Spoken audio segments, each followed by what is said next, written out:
Officials are hoping a recently awarded federal grant will make every school in our state safe, no matter the size or amount of resources. And Grammarly Zink takes us into the classroom as we go back to school. Now, Iowa congressional lawmakers' legislation to promote women-owned businesses moves forward. A Senate committee approved Senator Joni Ernst's measure to conduct a study on those businesses' owners. It's a step toward them receiving federal contract money. In Iowa, about 82,000 small businesses are owned by women. 6:05, here's a look at stories we're tracking right now. We now know more about a near drowning Tuesday night just south of the downtown area. First responders went to a house near 15th and Martha after 9:30 p.m. According to a police report, a friend found 39-year-old Roberto Mendez Martinez motionless in a backyard pool. Paramedics took him to the hospital in critical condition. A doctor confirmed he was intoxicated, but the man is expected to survive.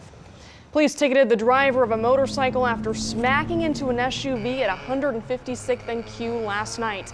Police say 18-year-old Roland Ladenson's motorcycle collided with an SUV which was making a northbound turn onto 156th. Witnesses told police the motorcycle was speeding. Ladenson went to Nebraska Medicine with serious leg injuries which are not considered life-threatening. Lincoln police say somebody threw a piece of concrete at a squad car. These are pictures showing a busted windshield right in front of the driver's seat. Some pieces of glass hit the officer. Police found the concrete, which is about the size of a baseball, in the same area where 3 vandalisms were reported in mid-June. Police are looking for the person who did this. An update. Showdown between those for and against the controversial Keystone XL pipeline will unfold this week in Lincoln. The Public Service Commission holds a formal hearing beginning tomorrow on whether to approve the route. But today, each side held separate rallies pushing their opinions. 3 News Now reporter Nick Starling takes us to the rallies. People are in critical condition tonight after a crash near 99th and Blair High Road. It's a common type of accident, especially when lights are green for both drivers and one has to yield the right of way. I'm not saying that's definitively what happened here, but it's a common type of collision, so that's one thing we'll be looking at to see if that's the case here. The collision was reported just before 2:15. According to Omaha police, a Honda Civic was attempting to make a left turn southbound on 99th Street when it was struck by a Ford Explorer. The Civic then collided with a Jeep Liberty. The female driver of the Civic and her 2 children were taken to Nebraska Medical Center with significant injuries. Names and injuries have not been released. Early morning cuttings near 30th and Ames leave 2 injured, including the male suspect who had to undergo emergency surgery.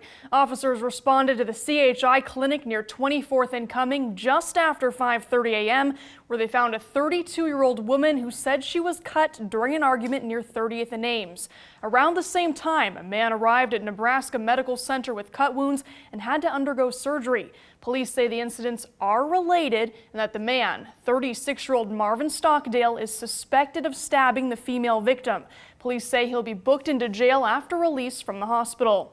2 men were arrested after firing several rounds at Polk County Sheriff's deputies during a chase. The pursuit was reported Saturday night after a Polk County Sheriff's deputy tried to stop a vehicle with plates that didn't match. The vehicle fled, and during the pursuit, the passenger in the car fired several rounds, hitting 1 patrol car. The vehicle went into a ditch near 129th and B roads in Polk County. The 2 people then fled on foot. 38-year-old Douglas Burke and 25-year-old Derek Hobbs surrendered to authorities. The vehicle was determined stolen and charges are pending. Millard Public Schools are hoping to address the district's budget constraints at meetings this week. Superintendent Jim Stufton emailed parents inviting them to an informational meeting about the district's finances. According to the letter, Millard is facing significant budget constraints caused by changes in state school funding. There'll be 2 meetings, each held at Don Stroh Administration Center. Tuesday's and Wednesday's meeting will both begin at 6.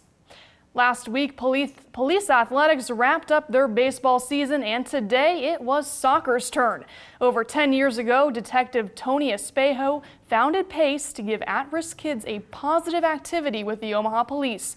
Now they've grown to 139 soccer teams with over 2,000 kids in the greater Omaha area. Today at their year-end tournament, not every team wins, but every kid gets a medal. We got to get those officers that work that area to participate in PACE and they can get familiar with the kids. Pace's soccer program has now expanded to include a girls-only workshop, a mini league for 4 to 5-year-olds, and even adult teams.